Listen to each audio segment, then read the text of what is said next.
ფული არ არის უბედურება და არც მდიდარია მტერი.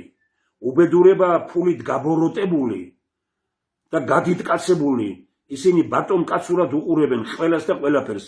უნდათ ყველანი მონებად გვაქციონ, ისე როგორც თავად არიან ფულისა და მისი პატრონების მონები. ეს არის 21 საუკუნის ფეოდალიზმი. დიდარი მონების ბატონობა ხალხში. ხალხი დაამშიეს და დააუზურეს, ადვილად სამართავი გახადეს, გააჩუმეს, დაადუნეს. ყველაფერი ეს კატასტროფის ტოლფასია ქვეყნისთვის. სამშობლოს კარგავთ, ქვეყანა დემოგრაფიული კატასტროფის წინაშე დგას. უცხოტომელებს კარები გაუხსენით, თანამემამულეებს ვაიძულებთ დატოვონ საქართველო.